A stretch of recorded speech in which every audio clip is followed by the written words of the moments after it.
So I'm just gonna change the layout here so that people can view us properly. Yeah.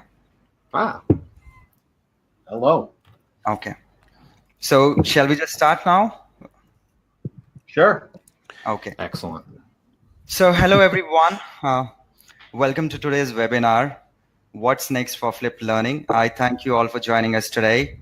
I'm Kapil from WizIQ, and I'll be moderating this session. Let me start this webinar by giving a short introduction of our esteemed speakers for today, which you have already seen talking already. I welcome, first of all, Mr. Kelly Walsh. He's the founder of emergingedtech.com, a community administrator for Flipped Learning Network, and CIO of Faculty of Administration at the College of Westchester in White Plains, New York. We Hello, also everyone. have Mr. Ken Bauer with us. He holds the position of Flipped Learning Board Chair, professor in the Computing Science Department at the Tecnológico de Monterrey in Guadalajara, and a recognized leader in educational technology, innovation in pedagogy, and open pedagogical practices. Ken and Kelly are joined by Mr. Dave Walsh, a chemistry teacher at Collingswood High School and Rowan College at Burlington County in New Jersey, and FlipTech 18 East Coast lead organizer. At the end of the session, the floor will be open to question and answers. And without any further ado, let us have Mr. Kelly take the center stage. Thank you all. All right, excellent. Well, thank you so much. Thank you, everyone, for joining us today, and thank you to WizIQ for hosting this session. Ken and Dave and I are going to be talking about and sharing a wealth of resources. We've got summer coming up, and many educators get the opportunity or take the opportunity to reflect on the academic year that has passed and think about what's going on, what they have planned for the coming year, and look to learn some new things and explore some new avenues. So we're going to share a bunch of resources that will allow you to do that. There will be a lot of reference to flipped learning throughout the discussion. Dave and Ken and I are flipped educators and advocates and very involved in that world. But we find that those educators who do get into flipped learning very often like to explore a lot of other things, new education technologies, new pedagogical practices. So we'll share various resources to allow that to happen. We're going to start with Dave. We'll be talking in a few minutes about resources for educators who want to get started with flipped learning or who want to dig deeper and delve into new practices. Then I will be sharing a bunch of bloggers I like to follow that you might be interested in, and some great books for summer reading. So many good books out there for the educator who wants to explore new ideas. And then we've got a whole mess of summer conferences we're going to just mention quickly so people are aware of the conferences here in the U.S. and a couple abroad.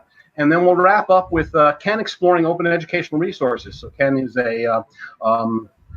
very involved in that area and has been for years, and we'll share some of what's going on in the world of OER with us, and then we'll have some Q&A. So let me go ahead and turn it over to Dave and see. Yeah, hey, thanks a lot there, Kelly. That was good introduction. So what we're going to be doing here is we're going to be trying to advance that slide, Capel, and it's not. I did try to advance. There it is. I've got it going. Okay. Go ahead, Dave. So just for the audience, so you guys know who I am, I do teach high school chemistry and some college classes chemistry. And I've been flipping for a while now, 4 or 5 years. And I feel like one of the things that you always have to start off with an audience as diverse as this is kind of what flipping is and maybe how to get started. And so as we were setting this up with Ken and Kelly, I said, let me talk about how to kind of get it started or some things, some resources so you can read about what flipping is. And so that's what we're doing today. One of the things that we all belong to, I guess there's no real membership, but Ken is the board chair and Kelly is the community administrator. We belong to the Flipped Learning Network. And so it's a free whole bunch of resources, and you can find it at flipplearning.org. And we can definitely go there. You get, well, Kelly can probably speak to all the resources that you get by kind of signing up. You get newsletters, and you get special announcements related to flipped events that are going around the world and things like that. But so we recommend for anybody who's interested in flipping their class to kind of join that Flip Learning Network, signing up with your email address so you can at least go there. There's plenty of resources for you to explore, including a Slack channel that we discuss more often, kind of issues coming up and things like that. Cal, did you want to add something to that? Sure. Yeah. So as you mentioned, you can, with an email address, you can sign up to get blog posts regularly, but you can come out anytime and explore the other resources that are available. We have a podcast. I think we put out 8 or 9 episodes last year, and is the producer of that, and does some great interviews. We've got a digital newsletter, and you can see these things in the menu there, how to click out to them. We do have the Slack group, which is a membership community. So Slack is a great team tool that's been around for a while now, and we have well over 400, probably you're getting up near 500 folks who are part of the Slack community. So there is a link to that as well. If you click join Slack, you can get you hooked up there. So peruse that menu and explore the different options. I'm pretty sure I'm probably forgetting some of the other fun things we do, and of course we've got the conference coming up. But so. Right. And so all of these are great ways for us to continue the conversation. If something piques your interest, you can jump in any of those channels to kind of continue what we started here. There's no way that Ken, Kelly, and I, with all our experience, can talk about everything that we've ever done, I guess, right? We'd be here forever. So, but we're all pretty active in all of those channels and ways, so you can get a hold of us that way. Let's see here. And so as we begin flipping, the thing is that you want some place to go. So that's where we're really starting here. And so the original book, I would guess that people kind of refer back to as kind of the beginning is really this book by Aaron Sams and John Bergman. They wrote this Flip Your Class, reaching every student in every class every day, and it really shows and outlines the way to flip your book. It's a really good read, or flip your book, flip your class. It talks about the kind of the mindset that you need to have in order to flip your class, where you take kind of the things that students can be successful in, like watching videos, taking notes.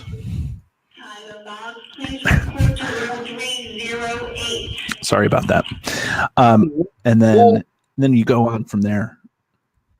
And so, but what's that? Sorry, just jumping in to remind the folks that Aaron Sams will be the opening keynote on Friday, June 29th at FlipTech 2018.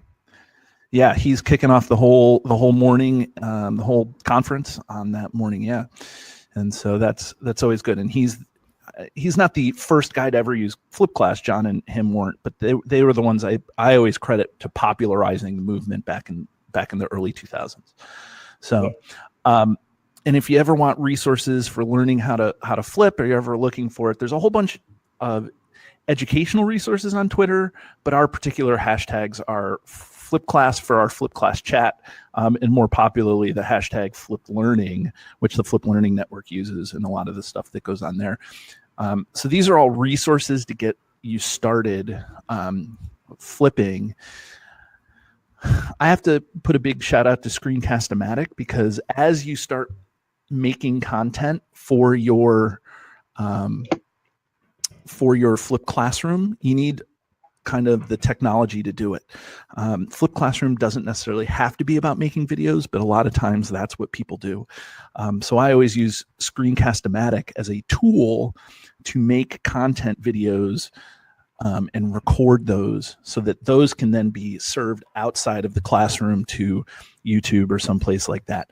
And there's other screencasting providers out there, but this is the one that I use and I love. So so that's my tool, and it's super intuitive to use too. And also, if we're talking about books, once you get the philosophy of flip down, that you're going to push the kind of the lower order thinking content out of the classroom, you kind of want to develop some ways to do it. Okay, so Crystal Kirch's book here, Flipping with Kirch, is kind of my resource, my go-to resources for actually kind of coming up with the system for flipping. She outlines a system called the WSQ model, where the students watch, summarize, and then question the videos that you push out to your students. And then you can do things like coming into the classroom already prepared for some of the higher order thinking skills. So Crystal's book is something that I highly recommend for those people who are just kind of beginning, just trying to get the philosophy down and maybe some techniques in order to flip your class. I like it because it's her perspective on what's going on in her class and some really practical tools.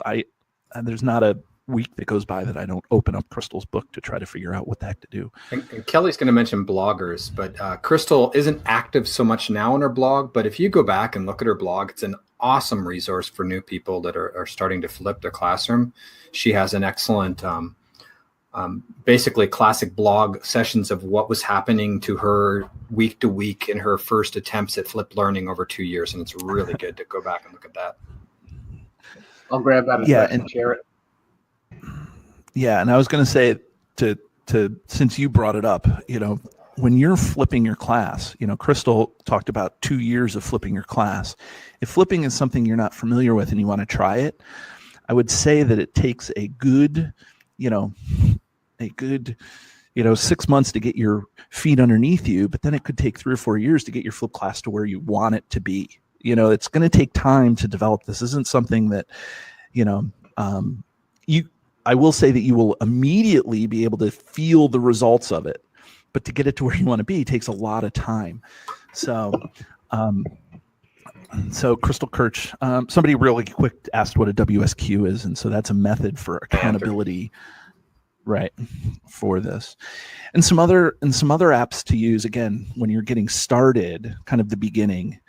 Again, Screencast-O-Matic is something that I use to produce videos, but this is these two here, Edpuzzle and PlayPosit.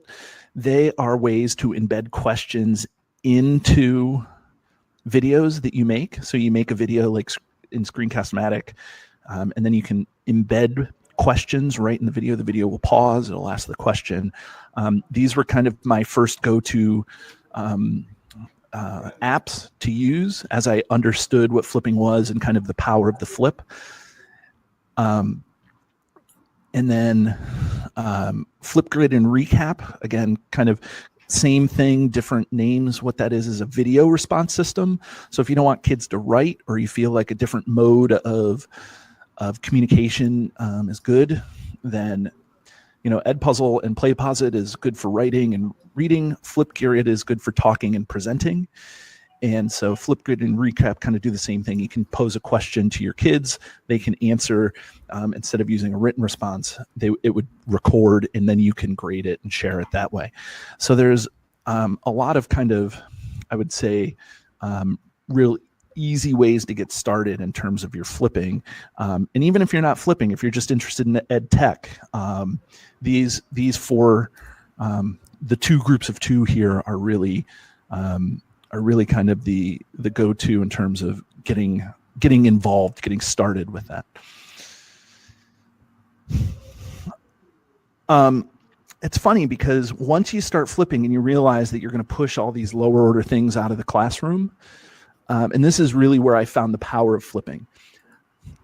I didn't necessarily love recording lectures. I do like to hear myself talk, for anybody who was at the beginning of the thing where I was telling jokes and stuff. But the power of the flip is that you get time to do things. So flipping, yeah, you push the lower order things out of the classroom, out of the group space, but then you have the time in the classroom that you've freed up where you're not giving a lecture or you're not going over a sample problem, and that then allows you to kind of explore other things. And the other things, I think, is really what the key is. And there's a lot of, I'm sure that the guys here, there's a lot of other, kind of keywords or buzzwords in education now that you can explore. And just my own personal thing, and then I'll pass it over. But I really started exploring peer instruction. What did the kids understand when they were out of the classroom? They come into classroom, they compare, they talk to each other instead of talking to me. It's a really powerful tool. Gamification, you can turn your classroom into a game. Badges, since you're watching videos, you can talk about, how far you have gotten, things like that. The big one for me, though, is modifying grading systems, because you're doing things that are different. A lot of times a traditional grading system may not be appropriate for what you're doing in your classroom. And so I've kind of broken free of kind of the traditional grading system, even though my school still uses a traditional grading system. And then I've been able to break free from that and kind of applied my own grading system with the blessing of my administrators to my flip class. So yeah, and then, so I mean, it just leads to a lot of different things here. All right. Well, great. Thank you, Dave. That was excellent. So we do want to, speaking of tools, we certainly want to mention WYSIQ as well, which is a great platform for educators to use to flip their classrooms as well, or to just flip content. And it's much more versatile than that as well. So you certainly want to consider exploring that. But continuing down the avenue of the techniques that flipped educators often enjoy exploring, so very common way to look at the classroom, or a question that flipped educators like to ask to get us to thinking about it, is what's the best use of your class time, that valuable limited face-to-face class time? And flipped learning helps to enable opening that class time up. And once that's in place, as Dave was alluding to, you can get into a lot of things. So, the whole realm of active learning, which can mean many different things and take many different forms. I have a little blurb there just kind of showing what active learning, a Wikipedia definition of the phrase. And then I provided a link to an article that I wrote years ago that's been popular, that takes a look at some of these different active learning approaches and considers how flipped learning can really help to facilitate them. So certainly something worth exploring. And speaking of active learning, one of the forms of active learning that we hear a lot about is project-based learning. So absolutely a great thing to explore. And there's been some really exciting materials that teachers have produced over the years online, talking about how the flip really enabled them to dig deeper into project-based learning and explore it in much more depth and use it, in some cases, really even redesigning how some courses work. Of course, that can work a lot better perhaps in higher ed, but also in high school. Seen some really interesting things done. And what we have here is just a couple of resources. So the Buck Institute has been a huge advocate of project-based learning, and they share a whole mess of great resources online. So BIE.org, great place to go and learn and explore project-based learning. And I also shared Edutopia's collected resources and articles about project-based learning, and they're available at edutopia.org/project-based-learning. So PBL, great thing to explore, and it's just wonderful how the flip and pushing some of that content out and changing the nature of delivery can really open up teachers to explore project-based learning more deeply. Another, and the final of the advanced techniques that we'll mention here quickly that might be what you might want to explore over the summer, is mastery learning. All right, so here again we see a definition, in this case out of NYU, talking about mastery learning as a method of instruction where the focus is on feedback and really determining and proving out that the students are able to learn the materials.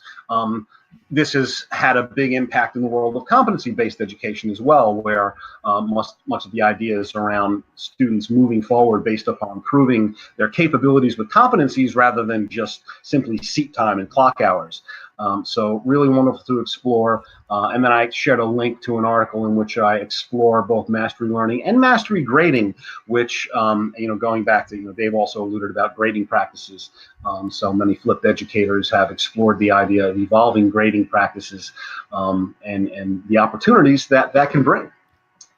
So moving right along, we want to share some of our favorite bloggers. And here, as I go through this list, Dave and Ken, feel free to weigh in on anybody I might not have thought to mention. These are some of my personal favorites.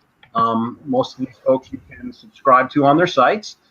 Brian Alexander, very active in the world of higher education, very widely known, speaking all over the place, and he's got a lot of great things going on online. And if you go to brianalexander.org, you can find some of these different resources. So he produces a monthly newsletter in which he looks at various trends in education and technology and follows them over the long term. So I love getting that newsletter. Brian he has also runs those book clubs once in a while as well. I participated in those. Great stuff. Great stuff. Mm-hmm.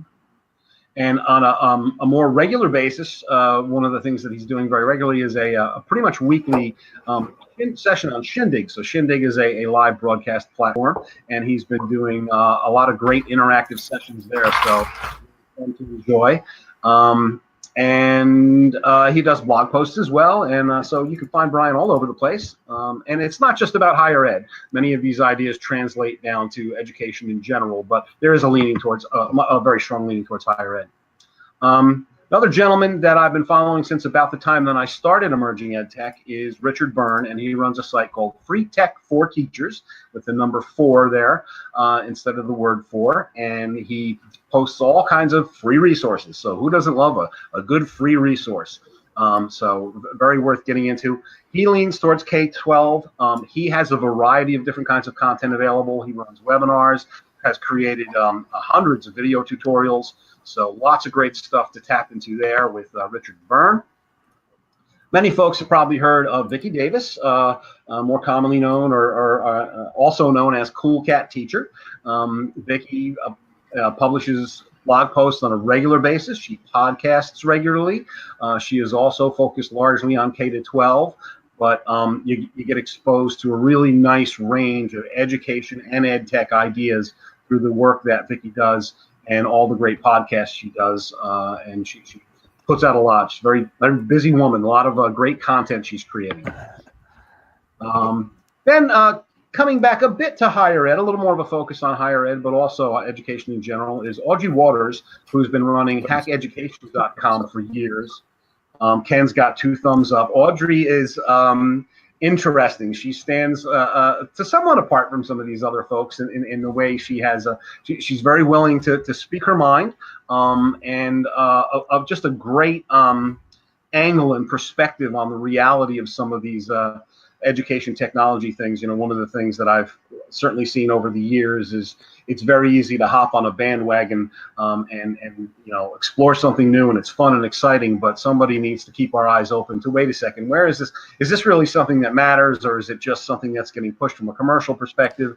So that's something, an angle that Audrey explores, but just all over the place. She's really looking at so many things over the long term, and trends and what works and what doesn't, and just great ideas, really eye-opening.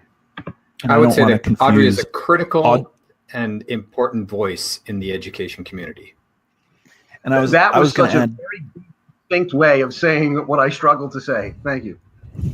I was just going to add that we shouldn't confuse Audrey with Mark Barnes. Mark Barnes does the hacking education, and Audrey does hack education, both of which are valuable. But you know, just you know, if you search one, just be careful. Different sites. Absolutely. Yes. Hacking education.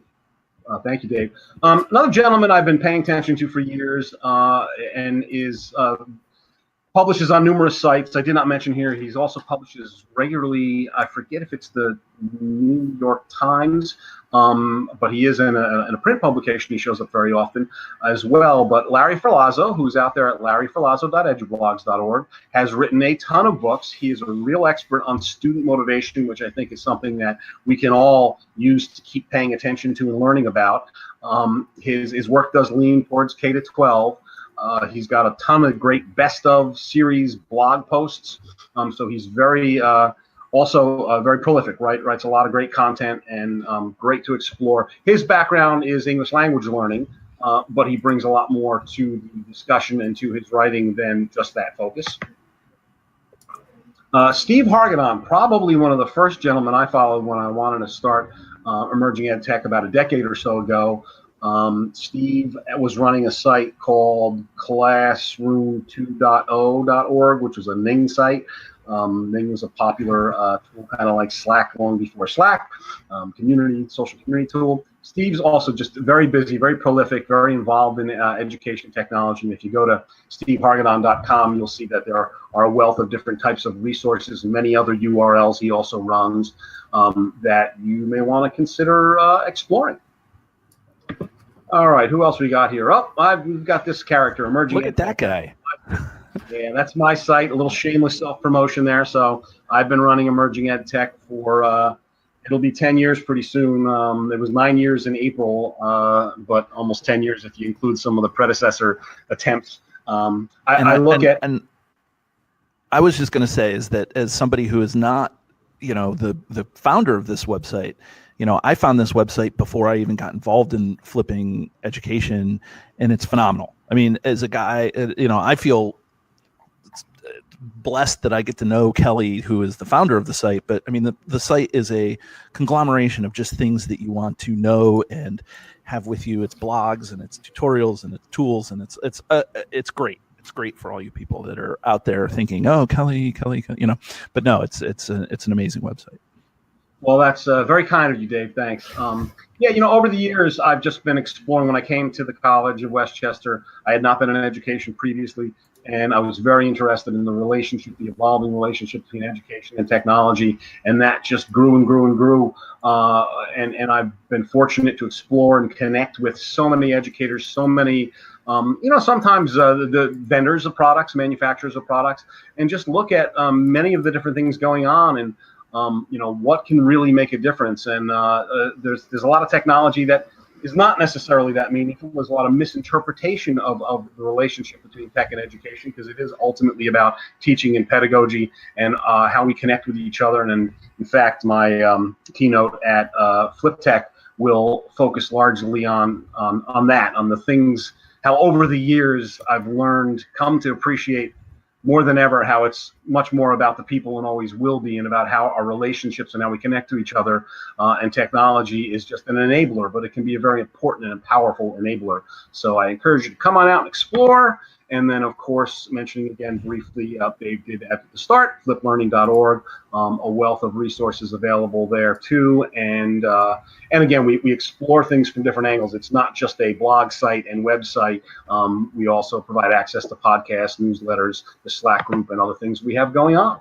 So those are some great resources. I hope you find them helpful and encourage you to go explore them. And if you wish to sign up to get regular posts from them, that's a great way to keep that stuff coming into your inbox and not have to go hunt it down. Next, let's talk about summer reading. So it's summertime. It can be a great time to chill out, relax, read a good book. There's a lot of great education books out there. This first one, I had the pleasure of interviewing Ramsey Musalem for our winter newsletter edition, the digital newsletter we do at flt.fliplearning.org. You can see that up there in the menu on the Flip Learning site too. And Ramsey did a TED Talk a number of years back about this concept of sparking creativity, getting students. Ramsey's a proponent of the concept that before we can even flip learning, we need to think about how to raise student interest in the topic. How do we get them curious? How do we get them thirsty and really wanting to know, wait a second, you gave me a little information, give me more. I want to understand this topic better. And that's what this book is all about. The TED Talk that he did was so well received that he kind of he unpacked it, as he liked to say, unpackaged it and broke it out into this really interesting book. I really enjoyed reading it, and I strongly encourage it. Next, one of the early favorites I had was this work from Sal Khan. So Sal Khan is very well known through the Khan Academy. He wrote a great book a number of years back called The One World Schoolhouse, in which he explores the evolution of the Khan Academy, how it came back, and his thinking and ideas around education and the evolution of it. So a great fun read. This is a new one, but just about the newest on the list. So Robert Talbert is an active member in the Flip Learning community. He's out there with us on Slack. He has written a lot of great content over the years in different places around Flip Learning. And last year, I believe it was, he published this book that really focuses on higher education and what happens in the Flip Learning world, and considerations for higher education faculty getting into Flip Learning. Great resource, so very deeply researched Really informative, and I highly recommend that. And actually, Really have just to segue is that Robert Talbert is an active member in the Slack community. So if you have questions about his book, he will definitely get back to you. So I've read it as well, and it's an excellent book. And Robert is an excellent contributor to the Flipped community, whether it's Flipped Learning Network or just in general. You should definitely follow Robert Talbert's work. Absolutely. Now, let me ask, Dave, add this book to the deck? Yeah, here? I was going to say I added this book to the list, and so this book has been guiding my kind of current philosophies in education. It's not a book about flipping, but it's kind of like the One World Schoolhouse by Kahn. It's it's a meta-analysis. He takes 250 million data points and puts them all together to figure out what the best practices for education are. It's very enlightening, and for those people who are data-driven and want data about what their practices are in education, I can't recommend this book enough. I love it. I use it all the time. Outstanding. Check that out. Thank you so much. And these were the other. These were the other two books that I added. Yeah, go ahead. Tell the folks about yeah.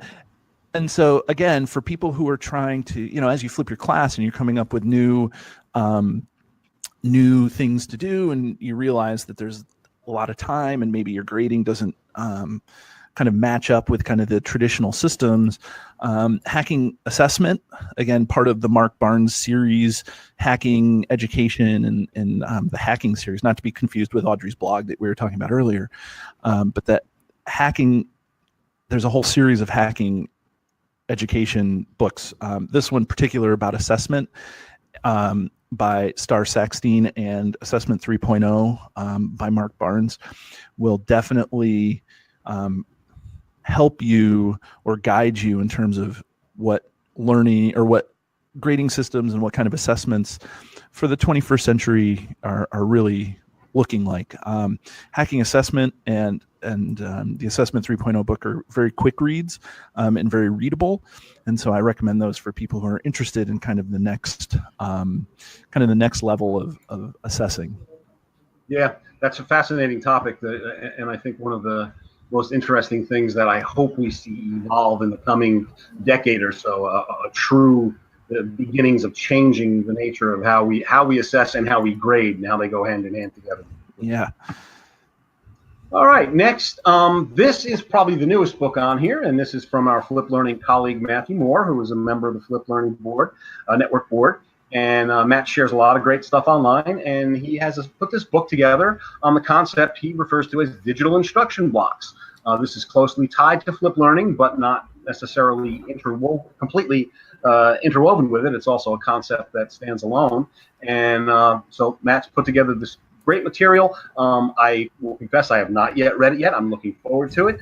But I love the idea, and he shared where I have been much more exposed to it is in the videos he's been sharing. So through the Flip Learning Network and through Matt's own blog, he has shared many videos that he's written that introduce this concept and explore it from different angles, including different subject areas and different grade levels.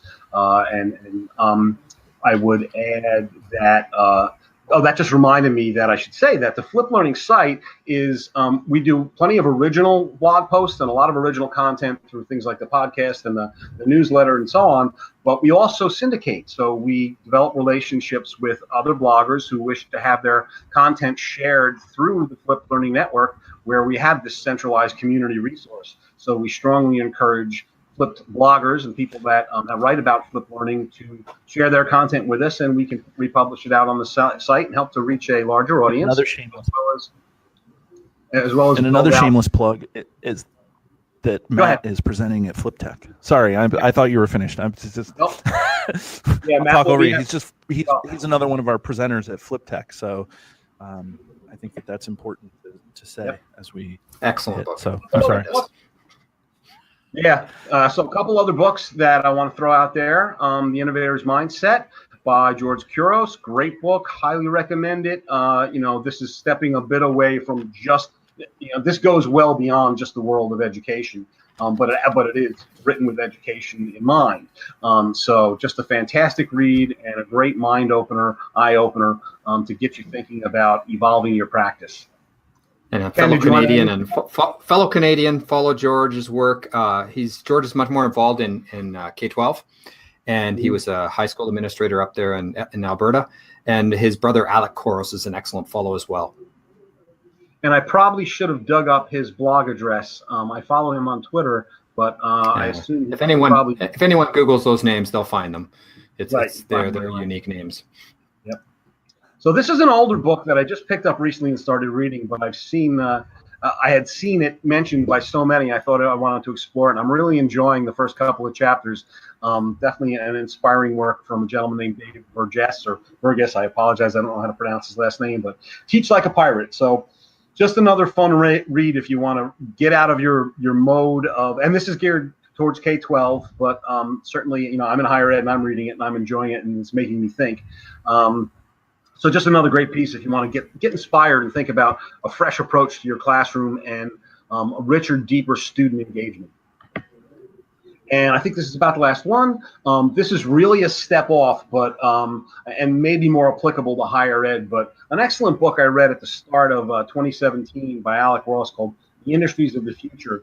So anybody who's really thinking about, and as teachers, we inevitably think about this. How are things going to evolve? Where are the jobs going to be? And certainly as parents as well.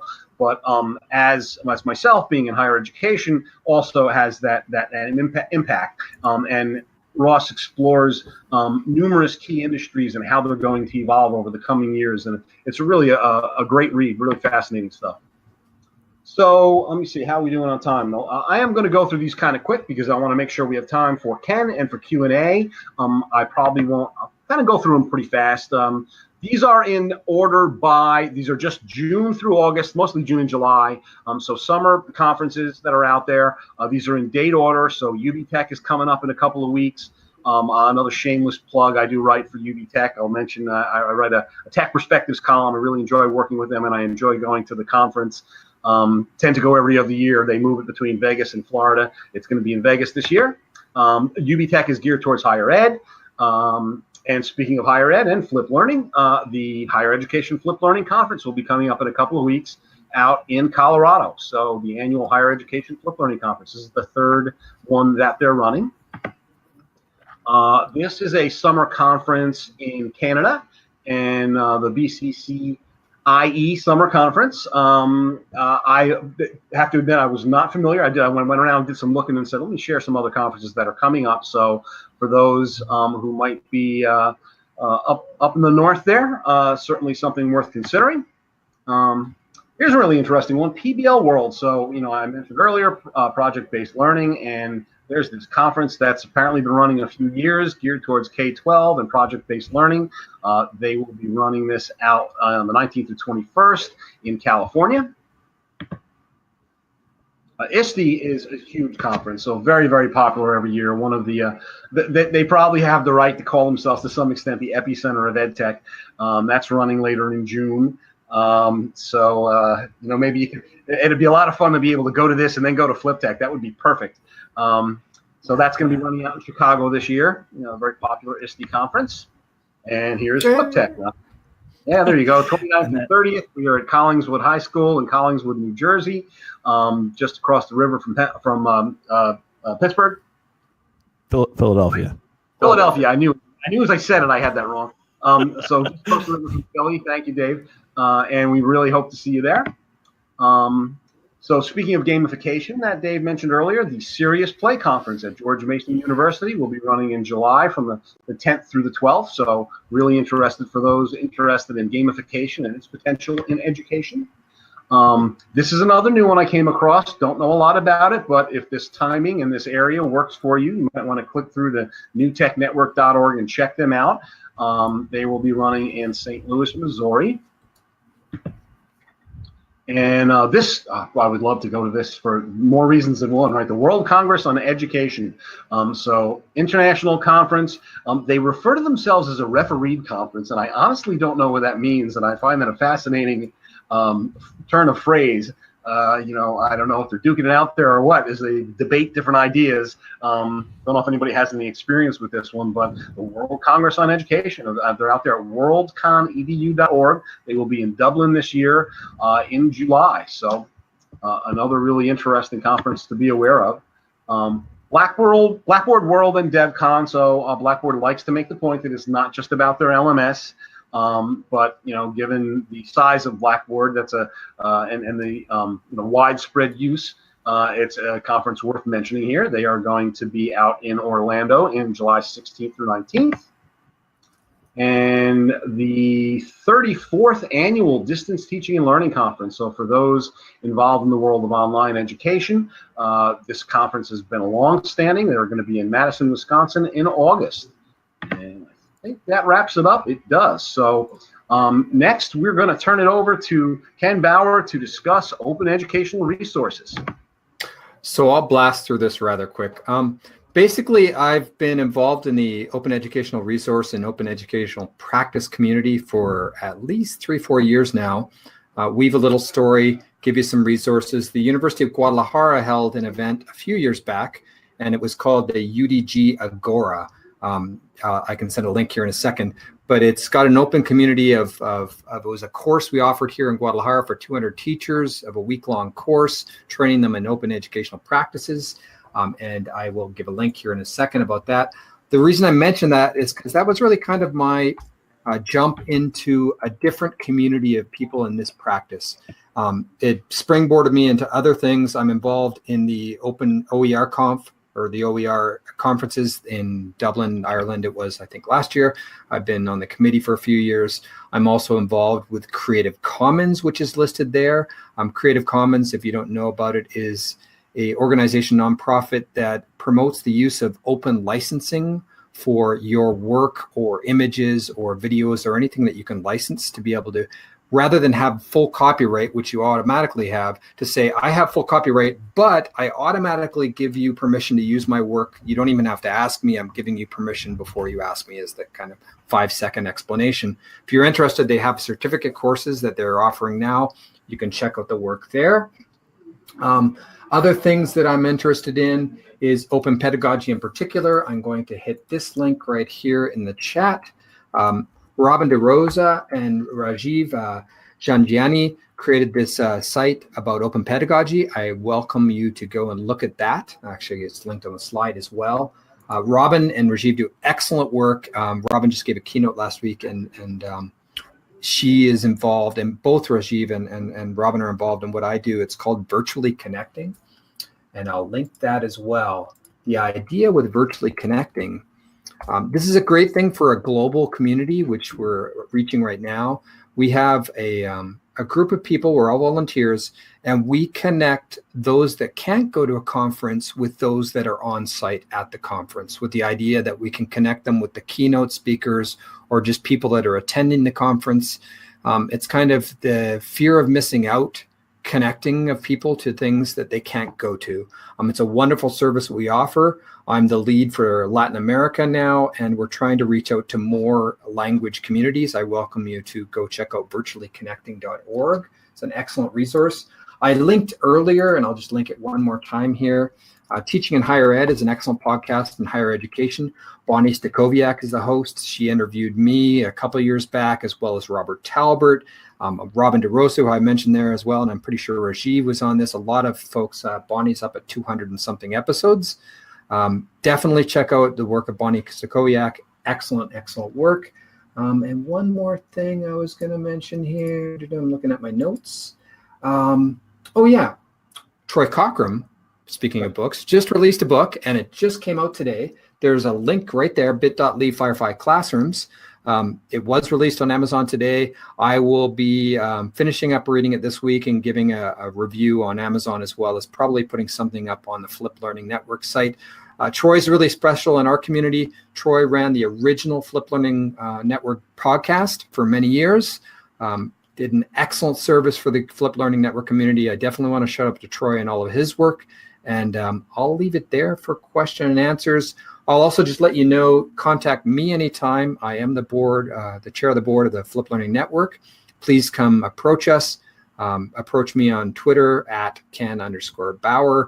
I will probably slip out here in about 5 minutes because I need to run my daughter to the airport as she's off to the foreign lands for her summer courses. And there's a big protest out by the airport. And apparently traffic's going to be insane. Well, But good luck with thanks. that. All right. Well, the floor is open for Q&A. So if you have any questions, we'd love to hear them, and we'll field them. Use the chat window there to ask any questions you might have. And thank you again to Ken and Dave and to WizzyQ for setting this up and allowing us to share. This has been recorded, and I believe they send a link to the recording out to everybody who registered. Yeah, we'll advertise that as well. I'm sure it will be available online as well. Hey, everybody. Jump in with questions. We've got at least 50 people connected right now. Yeah. Yeah, there are 49. Yeah. So thank you, Mr. Kelly, Mr. Ken, and Dave for a wonderful session. I just wanted to ask you one question, and I'm just out of curiosity. So what do you see, what is the implication of flipped learning in developing countries? Because it's not very much evident, in a country like India. I mean, it's a great concept, but what are the challenges which developing countries might face? Because it is something which probably people find new and hard to accept, because it totally changes the way you deliver the education. So what are your views on that? Sure, I can jump in on that. When flipped learning started here in the U.S. Over 10 years ago, the most common challenge, and I think this is the one that is potentially the case in developing countries, is access. The ability to get to this content. But the problem, just kind of went away over time as everybody had access on a more regular basis. And the other thing, of course, that we tend to see in developing countries is a sort of a leapfrogging to the phone, the having that phone in their hands. So don't know how much of a problem that is depending upon which country, which situation you're in. But it is something that teachers need to think about, that sort of, if I have students who need to get to the content and we're going to have a problem, what are some of the things I can do? Years ago, sometimes teachers would burn content onto jump drives. They would also, it's not uncommon to say, hey, you know what, we'll make computers available in the classroom. Maybe you can go to the library or a resource center or just in the classroom to come in early and look at content. There's also a concept called the inflip that can be leveraged in that situation. So just a couple of thoughts. Ken, Dave, anything on that? I think it's really. Oh, I'm getting an echo from somebody. And Dave is muted. Okay. So I don't think it really matters what your context is. Flipped learning can be applied in any context, and it really depends on you putting it into context of your situation. It doesn't require high resources. And definitely, John and Aaron touched on that on their first book. Someone just asked about where to start. I would point them to John and Aaron's first book. And they talk about the fact that you don't need to have high resources to do flipped learning. You don't need high bandwidth for your students. Some of our colleagues, Carolina Buitrago, talks about this in some of her work. I know we interviewed her on the podcast. She's actually going to be at FlipTech EC.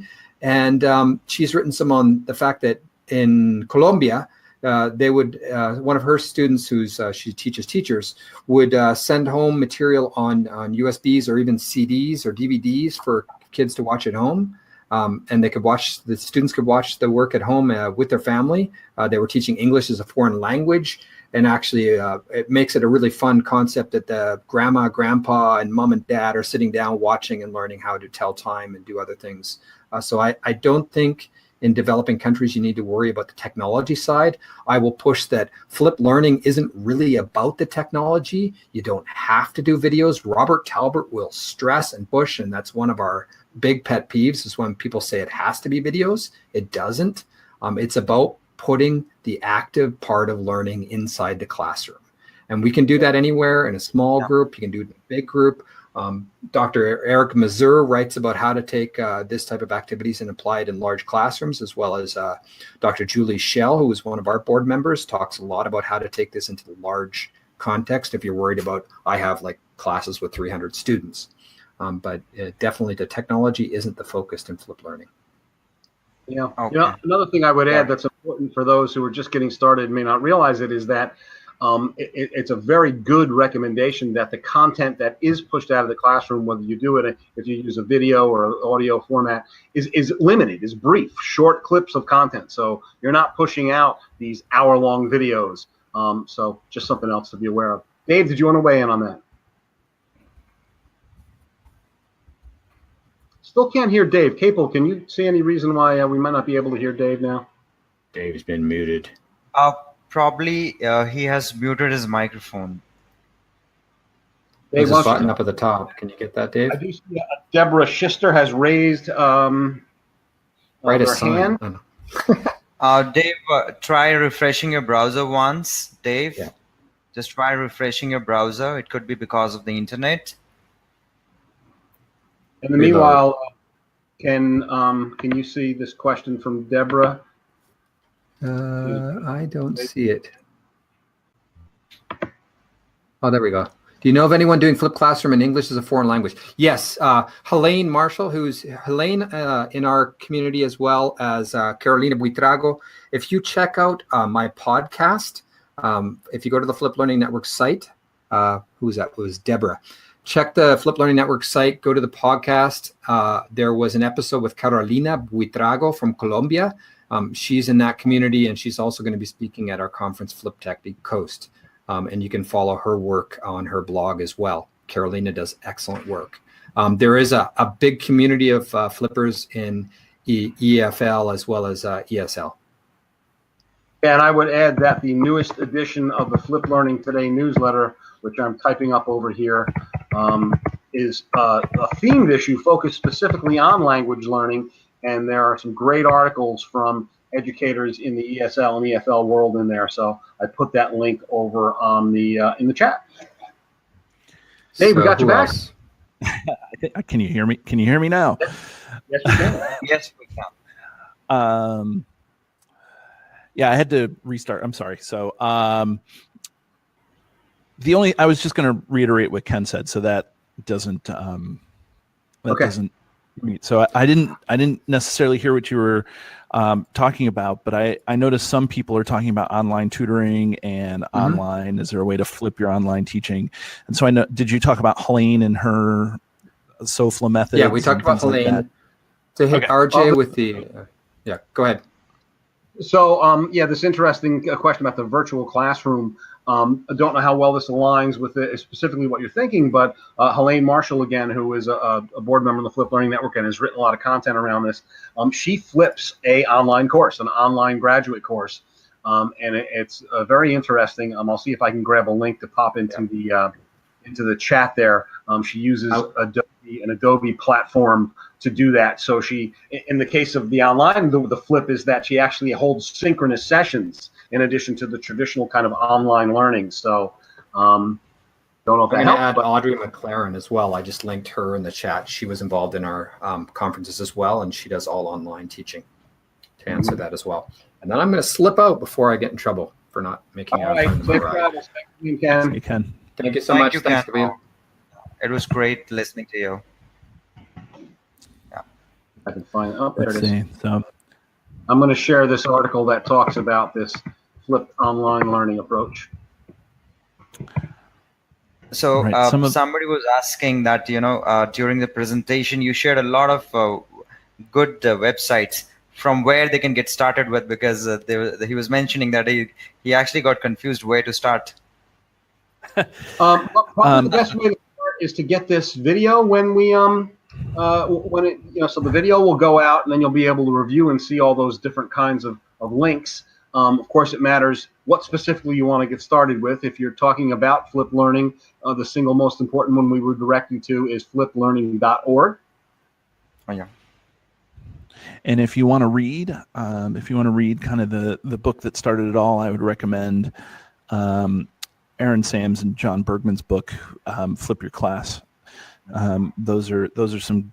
That's a really good philosophical start to your journey. They have tricks and techniques and tools in there too, but I think that gets you in the right mindset.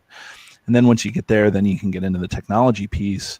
With like, how do I actually do this, and that's where you come back and visit this thing, or you go to Kelly's Emerging Ed Tech, or like you reach out to those resources on Twitter or in the Slack community, and you say, well, how do you do it?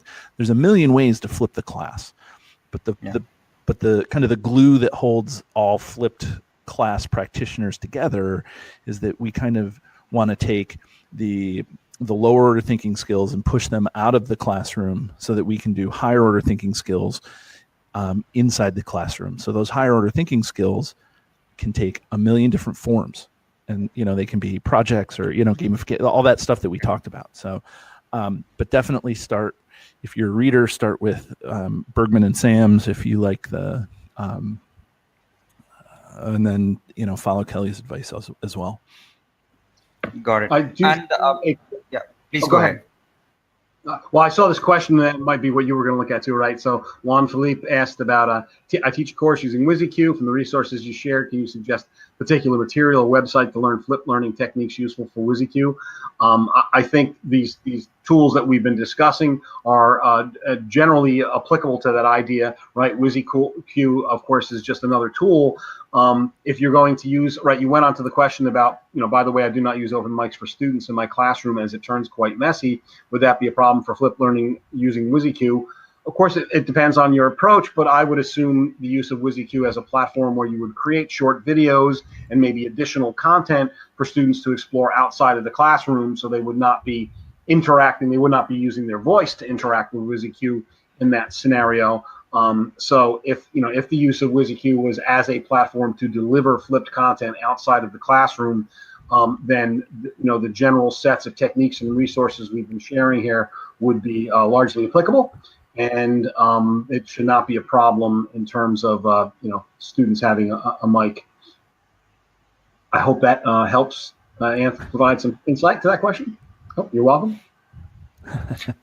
We have time for one more question, and I'm just browsing. So a participant by the name of Neil, he's actually asking that what level of maturity does a student require in order to cope up with this flipped learning approach? Because ultimately, student is going to be on the receiving end, and how effectively he is able to adapt to this pedagogy of learning will decide how successful you have been as a training community or a teaching community in this flipped learning. So what are your views on that? Well, I'll start off and then I'll throw it over to Kelly. I'm K-12 education, and I think a lot of it has to do with how the teacher sets up the culture in the classroom. Teaching is still teaching, whether you flip or you're traditional or whether you do a million different things. So I think that in terms of the maturity of the student, the kids all the way down to kindergarten can take advantage of some of the aspects of flipped learning, whether it's an in-class flip and they watch a video. I think that part of the beauty of the younger generation learning from flipped learning is they kind of learn their digital citizenship early on. They learn that they can deal with, they can learn things from online, and they can get educated in a lot of different ways, and they don't have to necessarily get it from a traditional source. But in terms of maturity, it can really span the gamut, and I think it's reflective of what kind of class that you have. I think it's harder to do it in older kids because they're used to kind of a certain way of being taught. Yeah. The younger they are, the kind of the easier that they get. Yeah. And another one of my passions outside of flip learning is talking about the game of school. Like when you get to be in high school, kids who are successful sometimes are successful because they know how to play the game. And Kelly can probably speak a little bit more to the. Sorry about that. Yeah, I think that it's that by the time you get to high school and college, the kids are kind of conditioned to just, I just want to do the work. Give me what I need to do to get an A, or they don't. So yes. So that's really what's what's happening. So I also, believe it or not, find that maybe the more intelligent or the kids that are higher achieving are the ones that are more resistant. They're higher achieving because they've already figured out the game of education, and they're like, I'm going to play the game and get the A. So maturity plays a little bit of a role in it, but I think how persistent you are with your own educational practices is the ultimate guide to who you can get to participate in the flipped classroom. Okay, got it. Mr. Kelly, you would like to add something? No, I think Dave hit it well, and just want to say thank you again. I know we want to wrap up. I did try to answer a couple other questions over in the chat, and thank you so much to everybody who participated. And again, the webinar will be recorded, and right, these guys, I think they send the links out to everybody who participated. So you'll be able to go through it at a more leisurely pace and pull a lot of those links out of the slides. Thank you so much. Thanks a lot for hosting us. I would like to acknowledge efforts put by Mr. Kelly, Mr. Dave, and Ken. And thank you, everyone. You have been a wonderful audience, and thank you for putting your questions. Just a short announcement, you will also be redirected to this feedback